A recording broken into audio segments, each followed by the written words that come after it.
BGS Christian life ஸ்டைலின் அன்பான வணக்கங்கள். நாம் தினம்தோறும் கிறிஸ்துவ வாழ்க்கை முறையை அறியும் முயற்சியில் இருக்கிறோம். அதற்கு நமக்கு கடவுளின் ஆசீர்வாதம் கிடைக்கும் என்பது மறுக்க முடியாதவையே.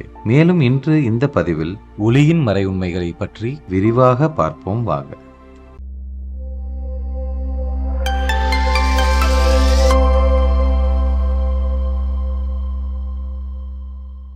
தினமும் நாம் சொல்லும் ஜெபமாலை இறையன்னையின் பாதத்தில் பூட்களை கொட்டுவதாகவே கிறிஸ்துவர்கள், குறிப்பாக ரோமன் கேத்தலிக்ஸின் நம்பிக்கை. அதில் வியாழக்கிழமைகளில் நாம் ஜெபமாலை ஜெபிக்கும் பொழுது நம் நினைவில் இருக்க வேண்டிய வாக்குத்தத்தம், அதன் பயன்கள் உணர்ந்து ஜெபிக்க உதவுகிறது.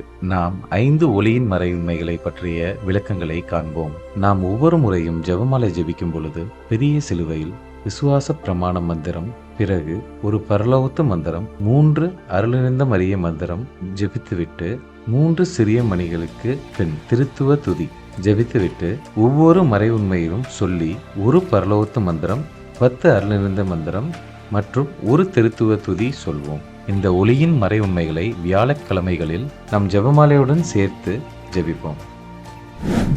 இயேசு திருமுழுக்கு பெற்றவுடனே, என் அன்பார்ந்த மைந்தர் இவரே, இவர் பொருட்டு நான் பூரிப்படைகிறேன் என்று வானத்திலிருந்து ஒரு குரல் கேட்டது. மத்தேயு 3:16 முதல் 17 வரை. இயேசு யோர்தான ஆற்றில் திருமுழுக்கு பெற்றதை தியானிப்போமாக. மறை உண்மையின் கனி, தூய ஆவியாரை ஏற்றல். இதுவே இயேசு செய்த முதல் அருள் அடையாளம். கலிலேயாவில் உள்ள கானாவில் நிகழ்ந்தது. இதன் வழியாக அவர் தம் மாட்சியை வெளிப்படுத்தினார். அவருடைய சீடரும் அவரிடம் நம்பிக்கை கொண்டனர். யோவான் 2:11. கானாவூர் திருமணத்தில் இயேசு தண்ணீரை திராட்சை ரசமாக மாற்றியதை தியானிப்போமாக. மறை உண்மையின் கனி, அன்னை மரியா வழியாக. யோவான் கைது செய்யப்பட்ட பின் கடவுளின் நற்செய்தியை பறைசாற்றி கொண்டே இயேசு கலிலேயாவுக்கு வந்தார். காலம் நிறைவேறிவிட்டது, இறையாட்சி நெருங்கி வந்துவிட்டது, மனம் மாறி நற்செய்தியை நம்புங்கள் என்று அவர் கூறினார். மார்க் 1:14 முதல் 15 வரை. இயேசு விண்ணரசை பறைசாற்றியதை தியானிப்போமாக. மறையுண்மையின் கனி, மனம் மாறி கடவுளை நம்புதல்.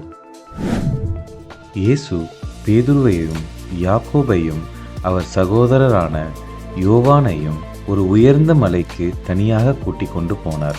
அங்கே அவர்கள் முன் அவர் தோற்றம் மாறினார். அவரது முகம் கதிரவனைப் போல் ஒளிர்ந்தது. அவருடைய ஆடைகள் ஒளி போன்று வெண்மையாயின.